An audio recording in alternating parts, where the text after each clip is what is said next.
The woman from 1A kicked it again. "Hey," Jen snapped. "It's more computers, isn't it?" Mrs. Bukowski barked. "If you knock out the power while I'm watching Days of Our Lives again, I raise the rent."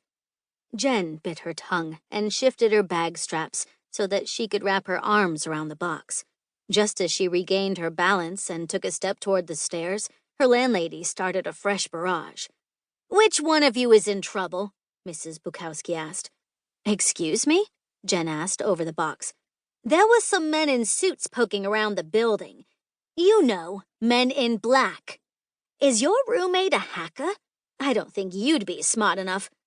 "I should get upstairs," Jen said. Jen's eyes started watering as she sniffed the smoke coming out of 1B, mixed with the exhaust from the restaurant below. "Don't you be loud!" "I'll talk to Sarah about the noise," Jen muttered. She just kept walking.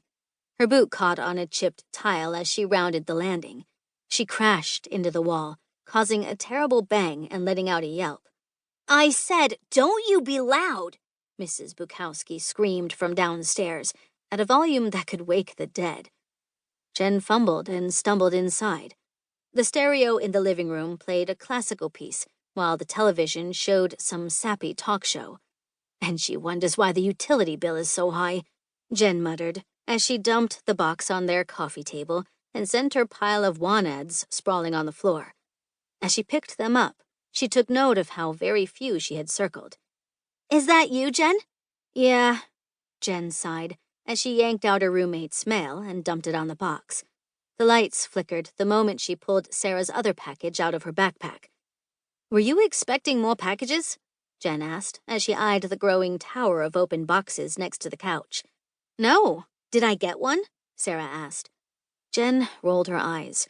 She could hear faint voices coming from Sarah's room, mixed with an occasional buzz. She turned off the stereo and flipped the channel to the Sox game. The light flashed on the answering machine. Sarah poked her head around the corner and waved. Jen raised a brow as she saw her roommate in nothing more than a bra, panties, and a pair of safety goggles over her spectacles. You're... Sorry, static electricity is the devil, so we... "We?" Jen interrupted. A second figure in underwear and safety glasses peeked from the hallway. Jen cocked her head at the sculpted tanned chest and shaggy blonde hair. "Heyo," the stranger said cheerfully. "Didn't mean to interrupt," Jen said awkwardly as she scooped up the box and schlepped it over to the sweaty, nearly naked couple.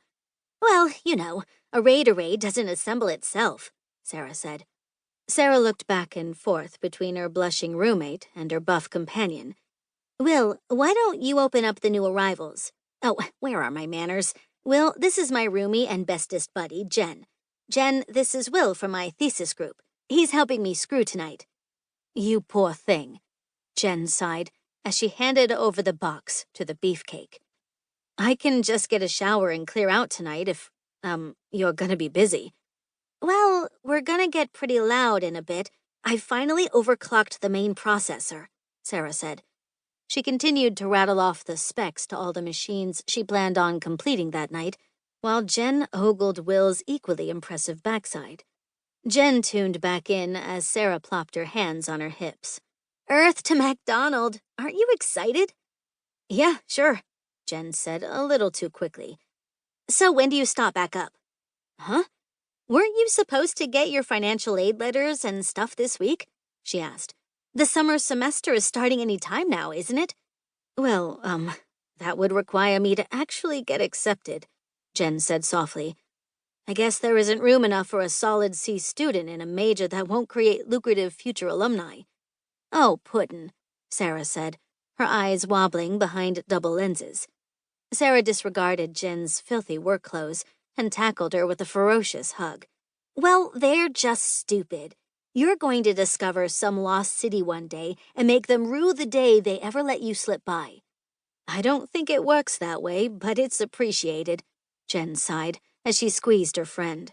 She winced as she saw a growing layer of plaster dust on the hardwood floors. "Yeah, and I got laid off today, too." "I can totally send Will home and get us a couple 40s, Sarah offered. "Unless you've got plans with Rick tonight." Jen smacked her